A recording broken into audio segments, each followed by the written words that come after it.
viennent de nous faire partager les uns et les autres. Il y avait des regards différents et il y avait en même temps une énergie qui se dégageait. Je veux vraiment les remercier tous.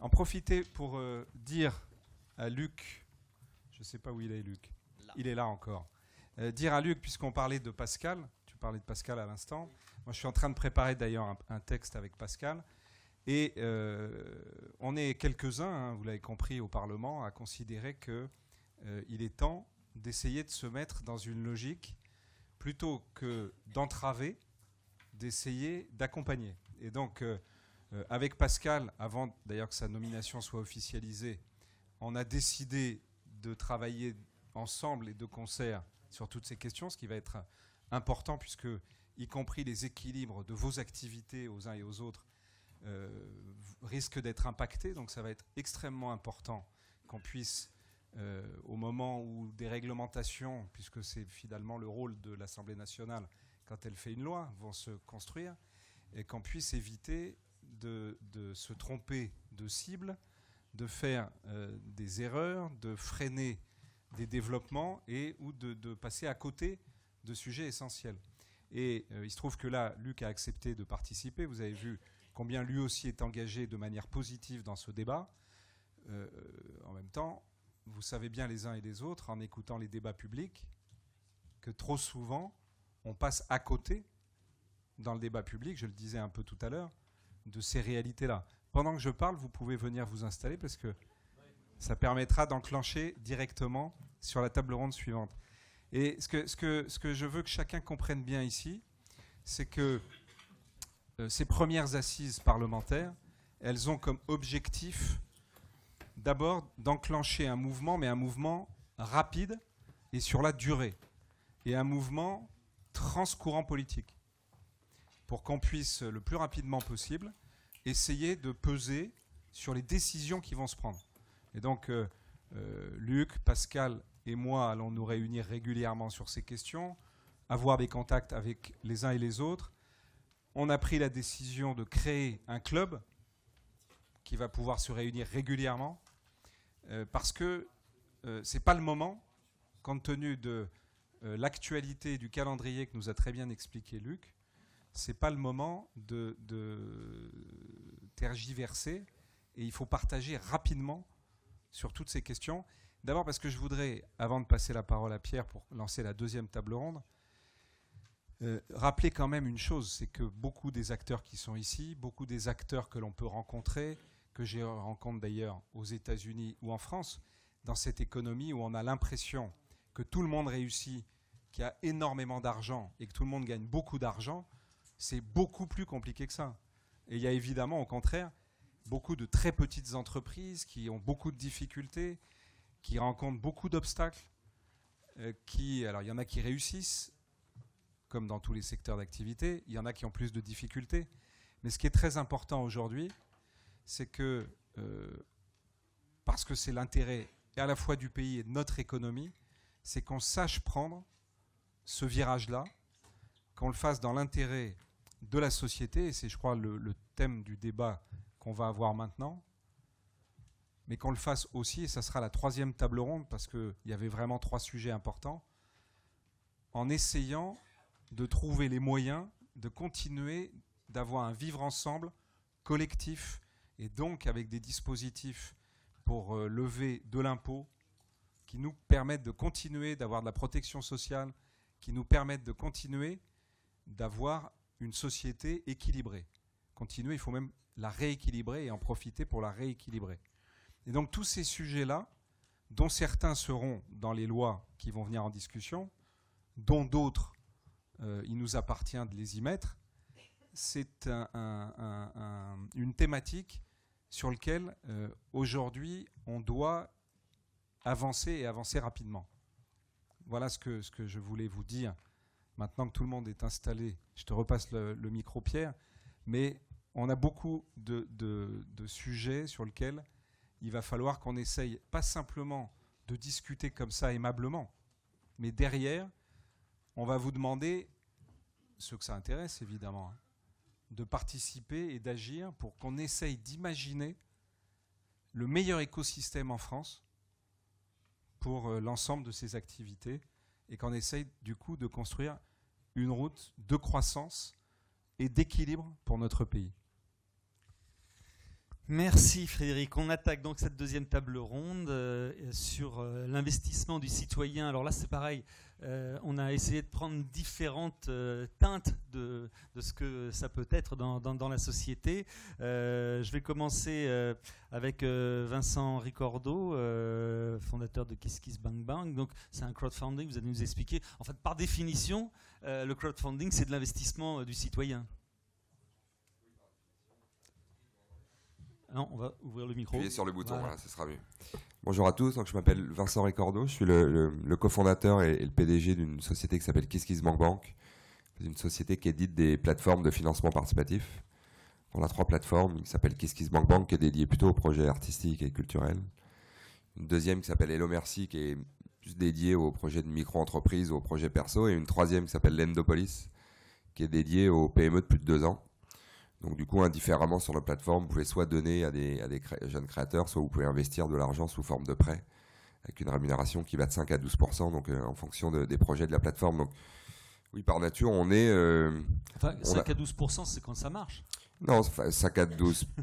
Oui, alors ça dépend de quel projet, oui. Enfin, mécaniquement, une entreprise ne peut vous verser des intérêts que si elle peut vous verser le capital plus les intérêts. Donc il faut que ça marche. Ce que je veux dire, c'est que c'est aussi un pari.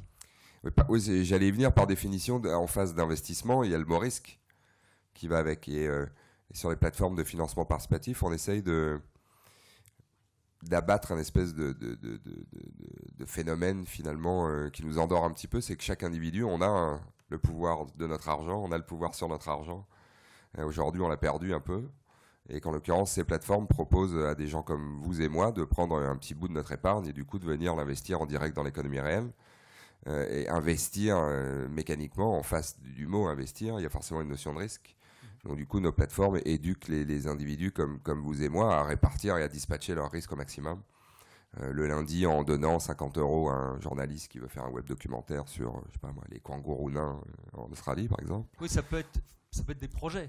Oui, ce sont toujours des projets. Ça peut être le mardi, vous pouvez prêter 200 € à votre voisine qui veut monter une crèche, et le mercredi, vous pouvez investir 5 fois 1000 € dans des PME françaises qui, elles, vous rémunéreront encore une fois entre 5 et 12% par an, mais toujours avec une notion de risque. Il n'y a pas de logique d'investissement sans logique de risque. Qui encadre ces propositions, ces projets? Est-ce qu'il y a un tri qui est fait? Est-ce qu'il y a une sélection et comment elle est faite?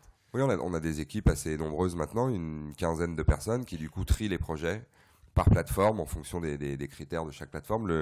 Le trait commun est une notion de maturité et de crédibilité du projet.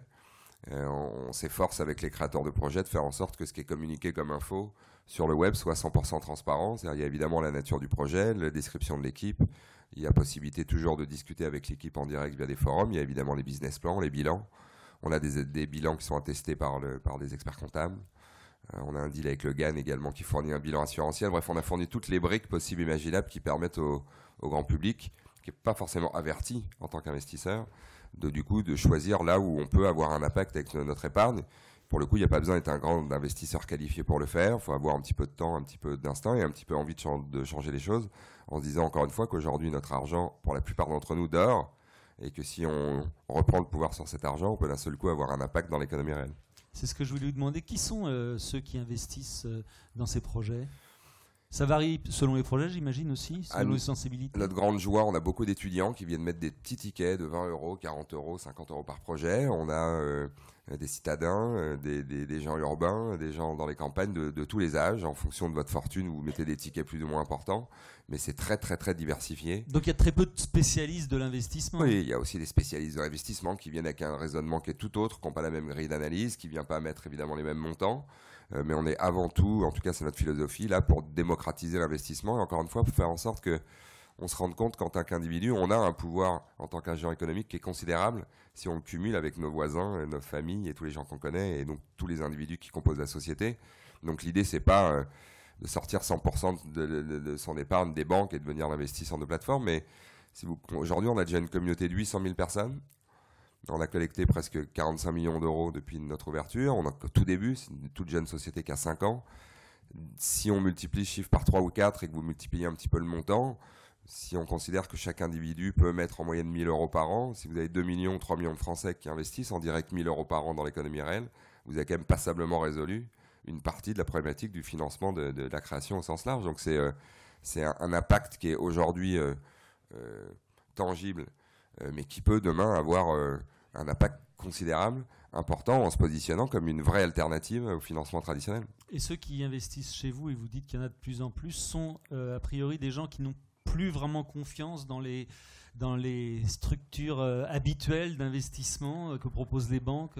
Bon, je vais caricaturer, mais pour l'esprit du Kidam, investir dans des produits structurés bancaires, ça veut dire qu'on alimente les marchés et qu'on alimente donc l'intégralité de la population qui gère les marchés et qui est très grassement rémunérée pour le faire, sans avoir l'impression que cet argent sert l'économie réelle. Donc du coup, nous, ce qu'on propose, c'est de flécher l'argent directement dans l'économie réelle. Donc il n'y a pas de sentiment de révolutionnaire, on n'a pas l'impression de venir ubériser particulièrement la finance, mais par contre, je pense qu'on la tense un peu sur ses carences et que la nature ayant horreur du vide, on vient en fait compléter grâce au web une carence qui est réelle de la finance, c'est-à-dire la finance ne finance pas les petits projets. Et donc du coup, il y a à la fois un côté un peu militant, qui est de dire voilà, personnellement je peux avoir un impact, et en même temps un esprit militant tourné vers la finance traditionnelle en lui disant il y a des abus qui sont considérables, qui sont nombreux, qui existent depuis très longtemps et qui s'amplifient, qui ne baissent pas. Et en l'occurrence, si comme individu on coupe cette ressource en amont pour la diriger vers l'économie réelle, la finance traditionnelle va être obligée de repenser un petit peu son mode de fonctionnement. Pour le coup, c'est un investissement du citoyen dans la communauté à tous les sens du terme. Oui, stricto sensu, effectivement. Alexandre Zapolski pour l'Inagora, alors, qui est spécialiste de l'open data. On va détailler parce que tout à l'heure je lui disais, voilà, c'est quoi ? Il dit non, je suis spécialiste de l'open source. Alors voilà, je voulais qu'il précise lui-même la différence entre l'open source et l'open data, sachant qu'on parle des données sur les gens et qu'on pourrait se partager. Alors, bonjour à toutes et à tous. L'open source, c'est un mouvement qui est né il y a 30 ans qui consiste à fabriquer un autre type d'informatique que l'informatique qu'on connaît traditionnellement, qu'on qualifie de logiciel propriétaire. Et donc l'open source ou les logiciels libres, disons que pour simplifier, ça veut dire à peu près la même chose. Donc l'open source, c'est le fait de, quand vous développez une innovation, de la mettre à disposition de chacun librement et gratuitement sur Internet, et chacun peut librement et gratuitement donc l'utiliser, la modifier et redistribuer l'innovation qu'il a pu faire. Alors parmi les logiciels open source connus, il y a bien sûr le système d'exploitation qui s'appelle GNU Linux, qui fait tourner aujourd'hui la bourse de New York, qui fait tourner toute l'aviation civile en France, qui fait tourner un grand nombre de calculateurs dans le domaine des avions, dans le domaine des robots, et puis qui fait tourner, par exemple, aussi la télédéclaration en ligne, voilà, pour quelque chose qui vous parle plus et qui est un peu plus proche de votre quotidien. Et donc, moi j'ai créé il y a 15 ans une entreprise qui s'appelle l'Inagora, qui est l'un des champions français de ces logiciels, de cette mouvance en fait de l'open source. Nous-mêmes, on est un éditeur, donc on est une sorte de petit Microsoft, mais on a fait un choix radicalement différent d'eux, puisqu'on a adopté ce modèle open source pour la diffusion en fait de notre innovation. Donc concrètement, on fabrique des logiciels, on a donc des coûts de R&D, et puis on décide quand même de mettre à disposition de chacun, librement et gratuitement, les logiciels qu'on développe. Alors vous nous connaissez peut-être un peu moins bien que KissKissBankBank, parce que nous, on vend des logiciels plutôt pour l'entreprise, plutôt pour les grandes organisations, et notamment pour les États. Donc nous, on est l'un des grands fournisseurs de l'État français, et puis d'autres États dans le monde. Et donc nos logiciels, c'est par exemple des logiciels de messagerie. Donc on fait tourner plus de la moitié de toute la messagerie de l'État français. On fournit le ministère des Finances, l'Intérieur, la Gendarmerie nationale, la culture, l'agriculture. Il y a près de 500 000 fonctionnaires tous les jours qui, pour envoyer leur email ou recevoir leur email, passent par des serveurs qui ont été développés par mon entreprise. Et ce qui fait finalement de la France un des champions mondiaux dans le domaine de l'e-administration. Alors ça, c'est pas moi qui le dis, ni même des Français, c'est les Nations Unies qui le disent. Les Nations Unies, tous les 2 ans, font un benchmark et comparent en fait l'état d'appropriation de l'e-administration dans le monde et quels sont les États les plus vertueux dans le domaine. Et la France est assez rare pour s'en féliciter. Et dans les grands pays, le champion mondial de l'e-administration. On est le 4e mondial. Alors devant nous, il y a des micro-États comme Singapour. Mais sinon, la France est vraiment le champion mondial dans le domaine du e-gov, en anglais, ou administration en français. et en particulier grâce à son usage en fait de l'open source, et parce que l'État français a aussi toute une stratégie dans le domaine de l'open data. Et donc ce phénomène de l'open source, il est extrêmement intéressant quand on s'intéresse à l'économie du partage, parce que naturellement, nous-mêmes, on est fondé sur la notion de partage. Le principe du logiciel libre, c'est de collaborer tous ensemble, de ne pas réinventer la roue, et puis vous inventez finalement que la strate supérieure d'innovation, et donc vous utilisez du logiciel développé par d'autres, et vous-même vous apportez en fait une couche supplémentaire d'innovation. Donc notre ADN, c'est le partage. Et puis, on a aussi directement un impact social extrêmement important, puisqu'on permet à des gens qui ne pourraient pas accéder à de l'innovation d'y accéder. Ils ne pourraient pas y accéder parce qu'ils n'en ont pas les moyens. Donc je pense au monde des associations, je pense bien sûr aux étudiants, je pense bien sûr aux toutes petites entreprises, voire aux moyennes entreprises. Et puis je pense surtout à toute l'économie des pays en développement. Aujourd'hui, vous avez une grande partie du monde qui n'a pas accès aux logiciels et à l'innovation fournie par les géants de l'informatique. Et donc ces gens-là n'ont jamais eu autant besoin d'ailleurs d'accélérer leur développement en utilisant le numérique. C'est notamment vrai en fait des pays africains. Et donc l'open source, c'est pour ces pays-là, et puis y compris chez nous, pour les populations dont je parlais, celles qui n'ont pas forcément accès en fait à l'innovation, le moyen de très rapidement s'approprier de l'innovation qui est au même niveau que l'innovation traditionnelle, fournie par les grands fournisseurs classiques, les Microsoft, les Oracle, éventuellement même les Google, etc. Et finalement, donc de bénéficier de ce dernier stade en fait d'innovation à des conditions directement accessibles, gratuitement, et à eux-mêmes d'inventer finalement à leur tour leur propre savoir-faire et leur propre technologie. Il faut être un peu, sinon spécialiste, être connaisseur quand même pour pouvoir l'utiliser. Non, pas forcément. Moi, j'ai ma maman qui est loin d'être une spécialiste de l'informatique, qui utilise que des logiciels libres chez elle. Alors, elle a Firefox comme navigateur Internet, elle a LibreOffice à la place d'avoir Microsoft Office, et puis je lui ai installé un Linux. Elle ne sait même pas que c'est Linux, en fait. Elle croit que c'est Windows, parce que d'ailleurs, c'est beaucoup plus proche, en fait, des anciennes versions de Windows. Microsoft a perdu à peu près tous ses utilisateurs en voulant être trop moderne et en voulant être trop disruptif. Donc aujourd'hui, on a des exemples, mais par centaines, par milliers en fait, d'organisations qui ont migré, y compris sur le poste de travail, parce que c'est souvent un peu la pierre d'achoppement en disant mais oui, mais le poste de travail c'est compliqué avec Linux, etc. Non, c'est pas vrai, c'est pas du tout compliqué. Et vous avez en fait des continents entiers. Il y a par exemple le logiciel chinois est uniquement fondé sur en fait de l'open source. Les géants chinois qu'on connaît, bien sûr Alibaba. Mais aujourd'hui, les nouveaux géants comme Tencent, ceux qui font WeChat, par exemple, qui est aujourd'hui plus utilisé encore que Facebook au niveau mondial, tout ça, à la base, c'est que du logiciel open source, et ils ont réussi à rattraper leur retard grâce à un usage massif en fait, de ces technologies. Je voudrais aussi rappeler qu'il n'y a pas une start-up qui se crée, et je pense que c'est le cas, par exemple, de KissKissBankBank. Je pense, j'en suis pas certain, mais il doit y avoir à peu près 99% aujourd'hui des startups qui se créent.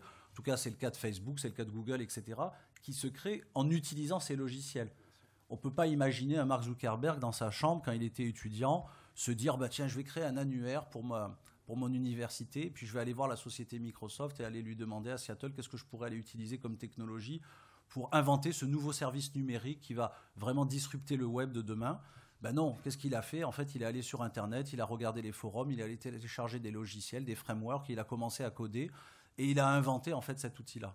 Il y avait un intervenant dans la table ronde précédente qui disait la technologie n'a jamais aussi coûté peu cher. C'est vrai, elle est accessible en fait à tout le monde et tout le monde peut inventer des nouveaux services numériques, tout le monde peut disrupter. Après, ce qui coûte éventuellement cher, c'est de faire connaître son service, c'est de le commercialiser, c'est de le marketer, d'où les levées de fonds, et celle de Blablacar en est une bonne illustration.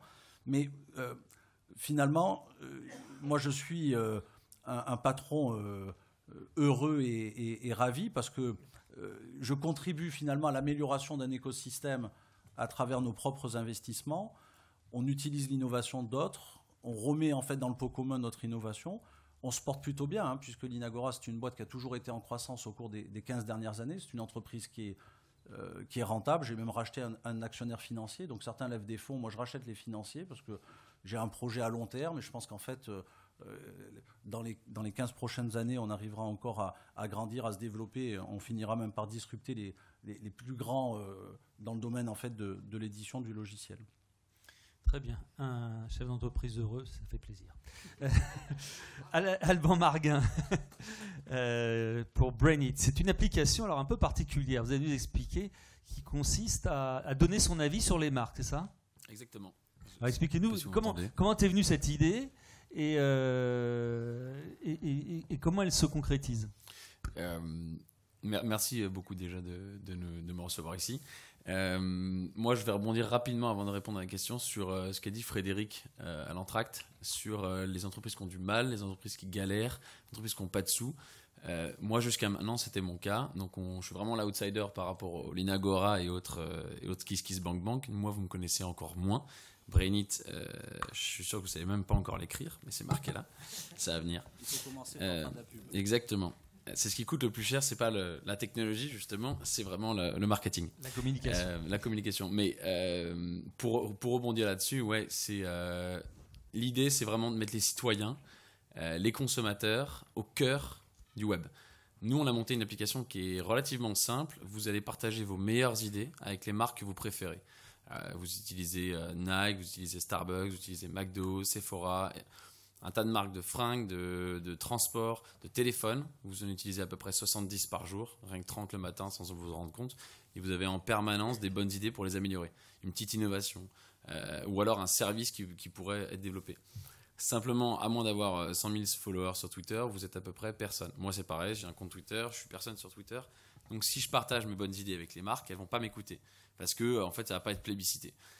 Nous, on se veut vraiment, pour être technique, le Twitter des bonnes idées. C'est du 140 caractères, comme sur Twitter.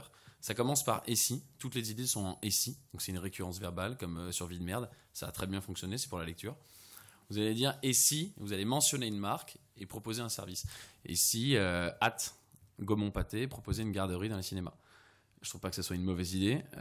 Et tout le monde, d'ailleurs, peut avoir une bonne idée. D'ailleurs, c'est l'idée de ma sœur, qui est nulle en web. Elle est chirurgienne, elle ne comprend rien à ce que je fais, mais vraiment rien. Pourtant, elle a des bonnes idées, c'est des bons sens, parce qu'elle vient d'avoir une enfant. Et elle a en fait vraiment un besoin qui est la garderie au cinéma. Comme ça ne lui coûte pas aussi cher qu'une babysitter, et ça peut servir à beaucoup de gens.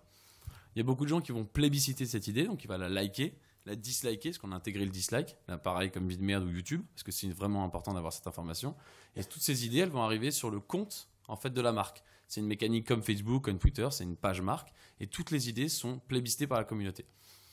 Moi, ce que je vends, c'est comme ça que je gagne de l'argent, je vais proposer à McDo, à Starbucks, à Sephora, à Etam et les autres de venir se créer un compte sur mon site. C'est aussi une app Android et iOS, comme ça vous pouvez télécharger direct. Venir se créer un compte, regarder toutes les idées et les évaluer. Il y a 4 niveaux d'évaluation. Soit elles ne sont pas réalisables, parce que vos idées, désolé, elles sont nulles. C'est comme ça, vous avez aussi des idées nulles. Soit elles sont à l'étude, parce que ça peut être dans le pipe, mais on ne sait pas si on a le budget ou le temps, ou si c'est risqué. Soit elles sont en cours de réalisation, auquel cas, si c'est déjà en cours, vous allez recevoir une notif comme quoi votre idée est géniale, mais elle est déjà en cours. Donc finalement, ce n'est pas vous qui l'avez eu, mais au moins c'est un service qui va arriver. Soit elle est lancée. Donc là, c'est génial. Mettons que ce soit votre idée, vous envoyez une idée pour... je sais pas, vous avez des iPhones, j'imagine, pour beaucoup d'entre vous. Moi, pour fermer mes applications, il faut que je tape 2 fois, puis je ferme mes applis. Puis ça me prend 1 minute en fait. Moi, j'aimerais dire à Apple, et si je tapais 2 fois, et qu'il y ait un bouton qui me permet de fermer toutes mes applis. Ça serait quand même pratique, je gagnerais un temps fou. Mais moi, Alban Marguin, Brainit, encore une fois, je suis personne. Donc, Apple ne m'écoute pas. Sur mon site, je vais poster l'idée, et a priori, je vais attendre que la majorité des gens like mon idée parce qu'ils sont d'accord avec moi. Mais c'est pas ma famille, c'est pas mes potes, ils me connaissent pas. Donc, ils vont simplement liker l'idée parce qu'elle a du sens. Et donc, la marque, normalement, va réaliser l'idée. Donc, voilà à peu près, j'espère que vous avez compris ce que je fais. Et le modèle économique? Un abonnement mensuel pour chacune des marques. Elles viennent sur mon site. C'est les marques qui s'abonnent. C'est les marques qui s'abonnent. Pour vous, c'est gratuit. Soit vous allez partager vos idées en spontané parce que vous êtes citoyen, vous voulez co-construire, vous êtes super. Soit vous allez me dire, mais attends, moi, mes idées, elles sont géniales, elles sont dans ma poche. Un jour, ça vaudra des millions, comme moi. En fait, ça vaut rien parce que vous n'avez rien développé. Ça, c'est la vérité.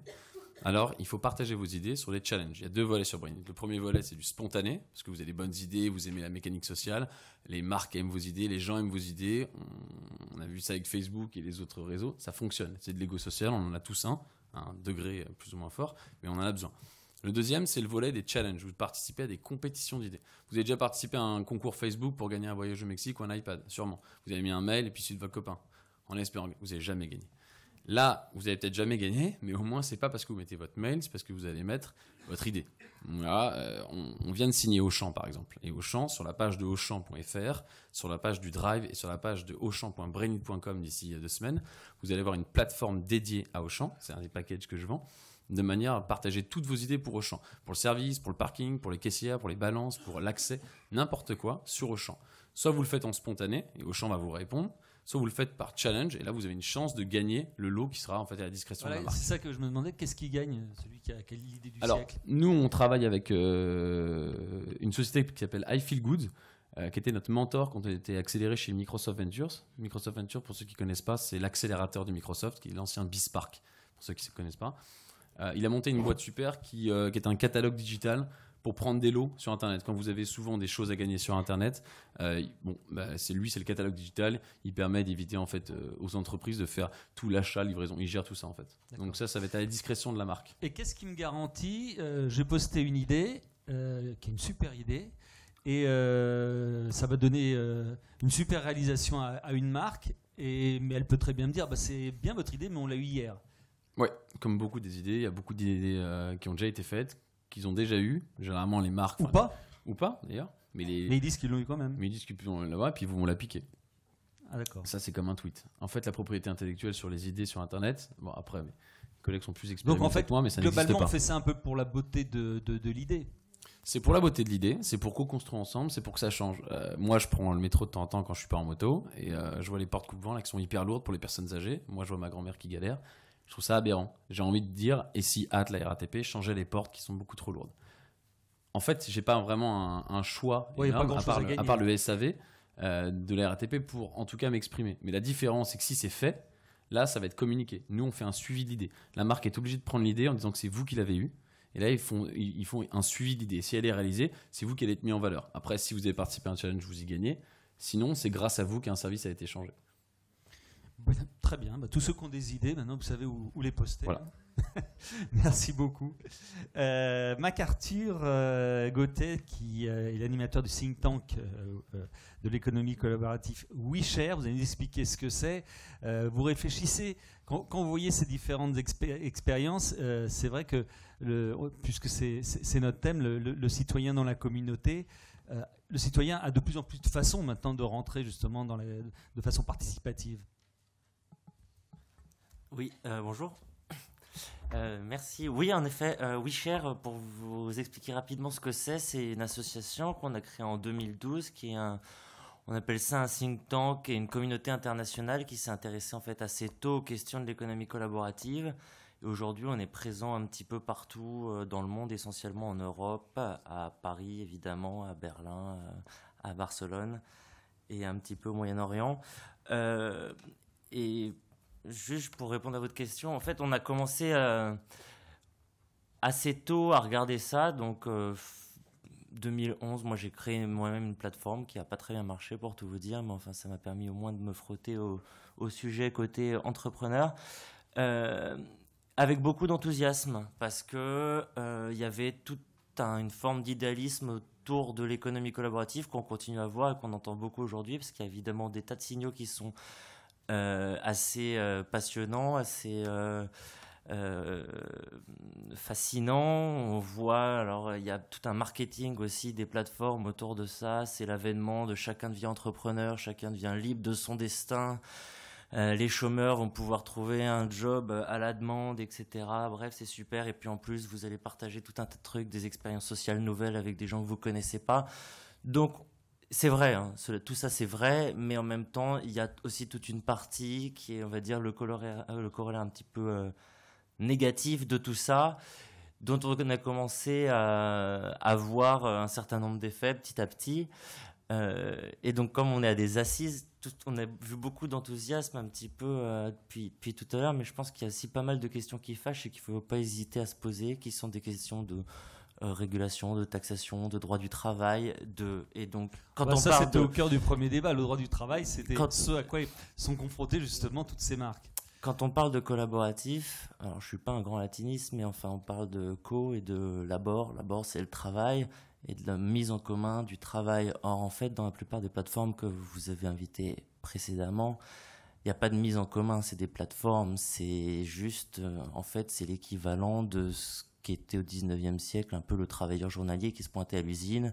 Là, aujourd'hui, vous inscrivez sur une plateforme et puis on vous clique dessus pour avoir une course, pour faire une course sur TaskRabbit, pour louer votre bagnole sur Drivey, ainsi de suite. Oui, ça passe par des plateformes, ça c'est sûr. Et la notion de partage n'est pas forcément très présente, si vous voyez ce que je veux dire. Donc, c'est pour ça que je suis très surpris je le suis de plus en plus, et c'est peut-être un petit peu de la faute de WeShare aussi, mais je le dis vraiment très sincèrement devant vous. Uber, Airbnb, c'est pas du partage. Voilà, je suis désolé qu'ils soient partis, mais je leur dis volontiers à eux aussi.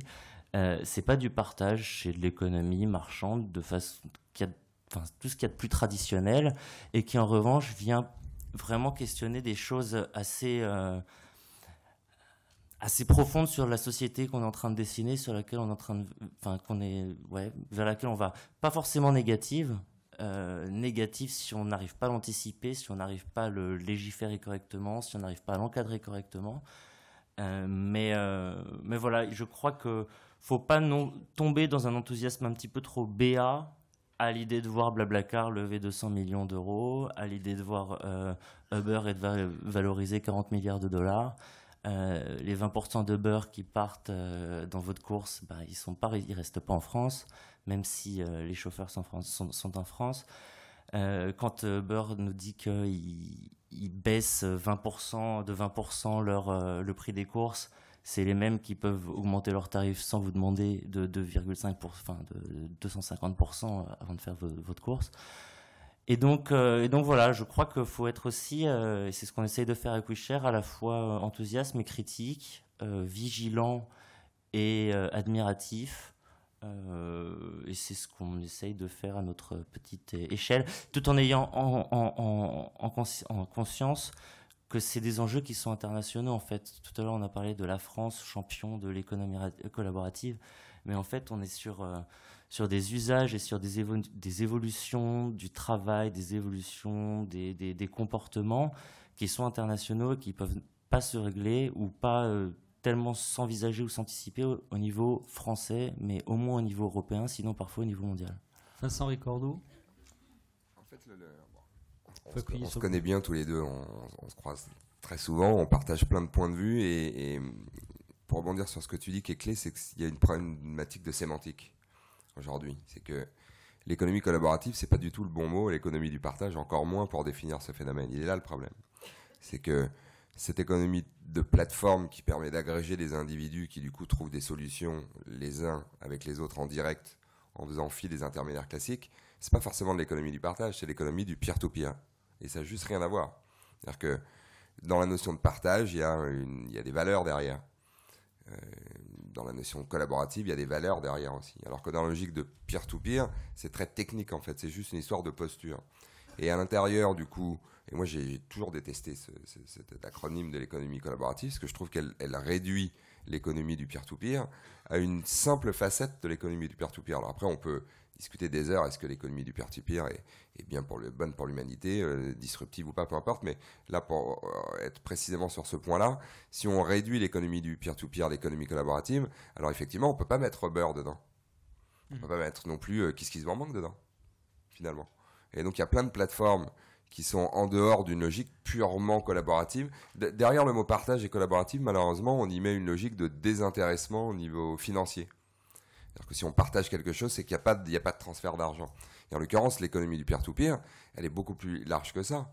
Et l'exemple de l'open source en est un bon. On voit bien ce qui s'est passé. Passé la période complètement pure et intacte de l'open source où personne ne profitait de ce monde de l'open source, sont greffées plein de sociétés qui alimentent aujourd'hui ce bien commun qu'est l'open source, mais qui en même temps ont créé des systèmes commerciaux purement capitalistiques qui viennent alimenter l'ensemble et qui construisent des sociétés plus ou moins classiques, même si elles ont des valeurs plus, on va dire quand même plus profondes en général que les sociétés très capitalistiques. Donc du coup, il faut faire attention, il faut partir de ça d'abord. Le web, ça permet de mettre en relation des gens directement à une vitesse folle et dans le monde entier. Et le fait que du coup on puisse tous être ensemble en relation nous permet de trouver des solutions en dehors de ceux qui nous les proposaient avant. Et à l'intérieur de cette économie-là, qui est spécifiquement technique et qui est du peer-to-peer, vous avez des plateformes qui font de l'économie collaborative, ou qui font de l'économie du partage, où le sens commun de la plateforme, c'est le partage sans rémunérer ce partage. Et donc du coup, c'est l'économie collaborative, encore une fois, c'est un petit ensemble d'un phénomène qui est bien plus gros et qui est malheureusement un animal beaucoup plus froid que l'économie collaborative stricto sensus, parce qu'elle est de plein pied dans l'économie capitalistique, et qu'en l'occurrence, aujourd'hui, on peut avoir envie de faire changer l'économie, ce qui est notre cas, mais on est obligé de le faire soit de prendre des calaches et de détruire le monde entier, soit de le faire de l'intérieur, et si on est de l'intérieur, immédiatement, on est lié à l'économie capitalistique pure telle qu'elle est décrite aujourd'hui. Donc il faut faire attention à cet amalgame. Il y a quelques auteurs qui défendent ça très bien, Michel Bowens, Rifkin aussi et d'autres, mais il faut faire attention à ne pas faire l'amalgame entre ce que représente la logique du peer-to-peer et l'économie collaborative qui n'est qu'une petite facette de l'ensemble. Enfin, selon moi, je sais pas de... Denis Jacquet, est-ce que vous partagez cet avis-là? Vous êtes président de Parrainer la croissance. Est-ce que vous pouvez accorder une vertu à cette nouvelle forme d'économie, et selon certaines formes particulières, comme vous l'avez souligné, pas toutes, c'est de remettre le citoyen au cœur de l'action et peut-être même au cœur d'une forme de décision? Alors, comme tout le monde, je vais commencer par pas répondre à votre question, mais je vais y venir après. J'ai habitué, celui-là pour si ça. Vous avez l'habitude, ouais. Moi, j'ai découvert 3 ou 4 trucs aujourd'hui. D'abord, j'ai découvert Brainit. Alors ça, je trouve ça extraordinaire. Je pense qu'il faut vous souhaiter bonne chance. On croise les doigts et tout ce que vous voulez. Moi, j'ai une question. Alors, ça va pas surprendre Frédéric, qui me connaît par cœur maintenant.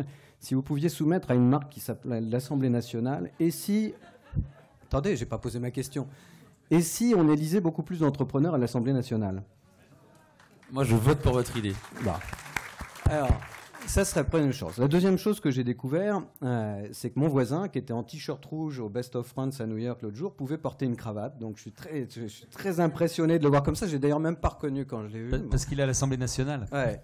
La troisième chose que j'ai découvert... En réalité, c'est que tu es un des rares à m'avoir vu avec un t-shirt rouge.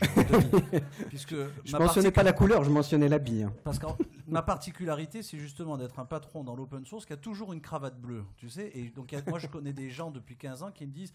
Mais toi, aujourd'hui, tu n'as pas mis de cravate bleue. Donc, en fait, tu m'as vu, toi, pour une fois, sans cravate bleue. En fait, tu es super coquet. Si tu laisses sortir à tes yeux, c'est juste un type qui est un peu coquet. Bon, la troisième chose que j'ai découvert, c'est que c'est lui qui fait les échanges de mails de l'administration. Donc, je sais enfin d'où viennent les fuites à Canard Enchaîné, à Mediapart. Alors, et puis, la quatrième chose, ça fait un moment... Bon, je reçois le Figaro tous les matins, parce que j'ai un copain très gentil là-bas qui a décidé de me l'envoyer. Et je me demandais toujours à quoi servait la première page du Figaro. Je ne sais pas si vous avez trouvé une utilité à la première page du Figaro. Moi, je viens d'en trouver une, c'est qu'il y a plein de trous et on peut prendre des notes. Donc, je voulais le partager avec vous, puisque aujourd'hui, c'est l'économie du partage cet après-midi. Et donc, il y a une utilité à la première page du Figaro. Alors, pour répondre à la question de Pierre, c'est très intéressant parce que d'abord, on commence à faire parler des entrepreneurs et on se dit qu'ils ont un cerveau. Et finalement, on arrive à réfléchir, on arrive même à vous parler et à mettre des idées. C'est beau. C'est-à-dire qu'un an, il y a quand même un truc, alors, sur BFM hier matin, Soumier nous interviewait, parce que je préside Parrainer la croissance, et on a créé hier, on l'a lancé avant-hier matin, l'observatoire de l'ubérisation. Hein, puisque c'était le nom en vogue, on a lancé l'observatoire, il fallait que quelqu'un le fasse, on l'a fait. Et je disais, finalement, je pense aux femmes, et depuis 30 ans, le truc très machiste, c'est « sois belle et tais-toi ».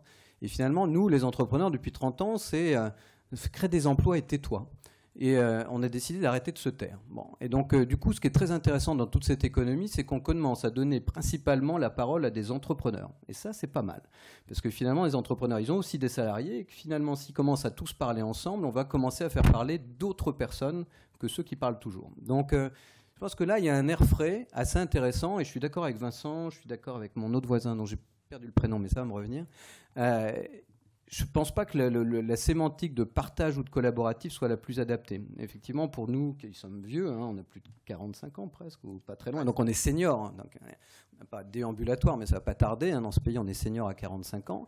Donc dans ce pays où on est senior, nous, on a connu effectivement l'arrivée de Skype, d'Internet. Moi, j'ai créé ma 4e boîte ou 5e boîte en 2000, qui est une boîte de e-learning. Et effectivement, on a vu ce peer-to-peer. Moi, j'aime bien. Alors, le mot n'est pas beau, peer-to-peer, mais il faut trouver un truc comme ça. C'est quelque chose, c'est pas plus beau, mais il faut trouver quelque chose d'horizontal. Donc moi, ce que je retiens là-dedans, c'est plusieurs choses. La première, c'est, à mon avis, une économie de la responsabilité et de la confiance.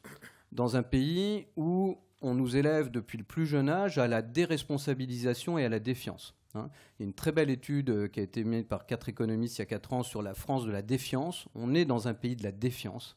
C'est juste monstrueux, avec un pays corporatisé, en tout petits îlots qui s'affrontent les uns avec les autres.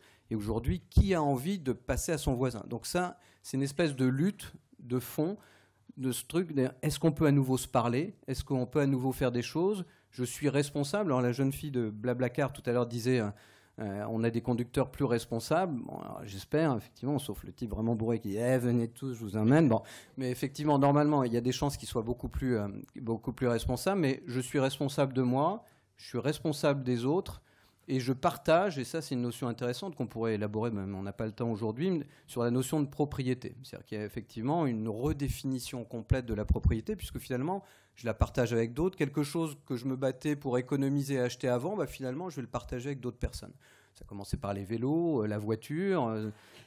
Certains qui ont failli être président de la République trouvent qu'échanger sa femme, c'était aussi une bonne idée. Mais après, il y a effectivement une économie du partage qui... Excusez-moi, il y a des jours, je suis un peu...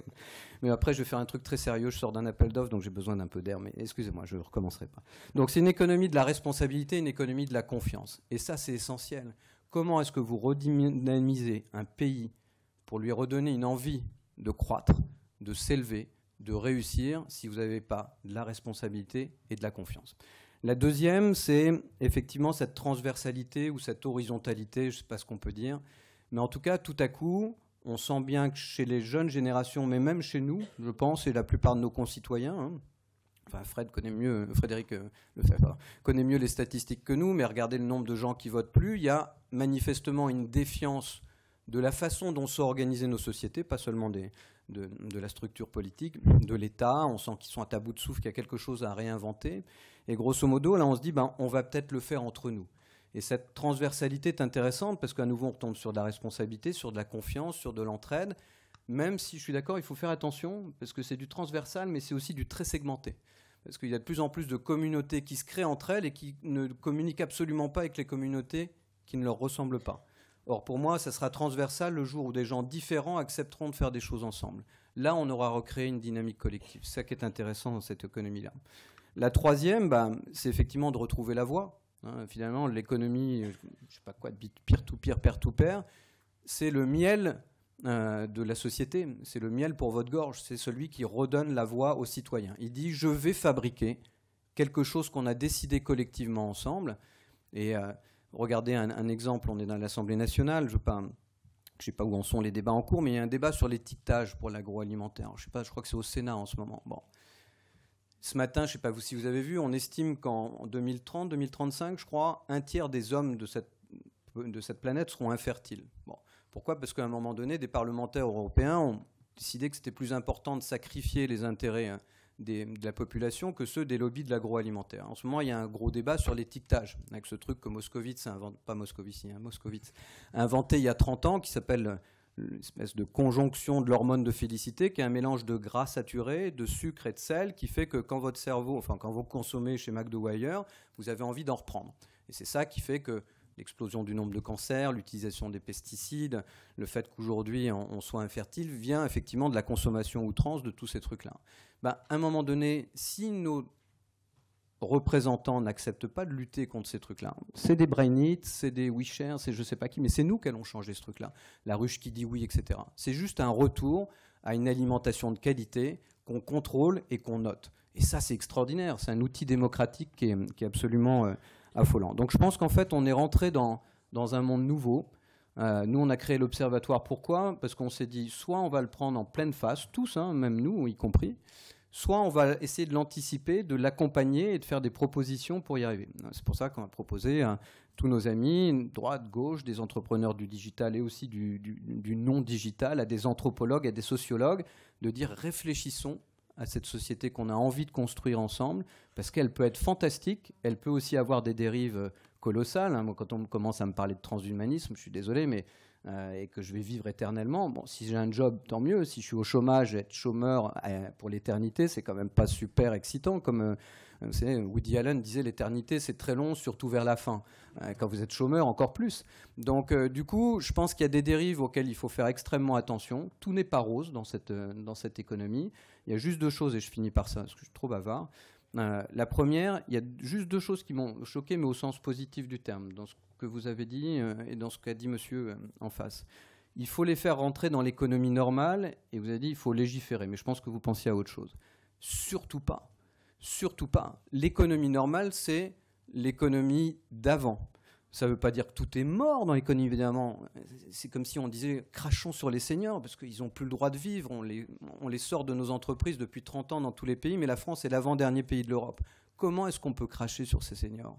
C'est juste épouvantable. Donc il faut que ça soit quelque chose d'inclusif, cette économie. Sinon, elle aura tout raté. Elle n'aura fait que remplacer un mauvais système par un autre mauvais système. Mais essayer de faire entrer cette économie dans la normalité, non, jamais. Il faut qu'elle soit anormale, il faut que l'économie d'avant disparaisse et qu'on en invente tous ensemble une nouvelle. Ça, c'est beaucoup plus intéressant. Et surtout pas légiférer.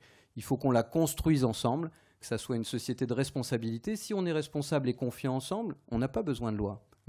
Donc voilà, donc grosso modo, c'est vrai pour le droit. Les députés vont être contents. Non, mais on a besoin de beaucoup moins de lois. Non, mais là, je prêche un convaincu. On sait très bien qu'avec 400 000 normes en France, et avec une population dans laquelle on a 95% de PME de moins de 20 salariés, c'est juste une impossibilité totale de l'appliquer. Donc elle ne sert à rien au final.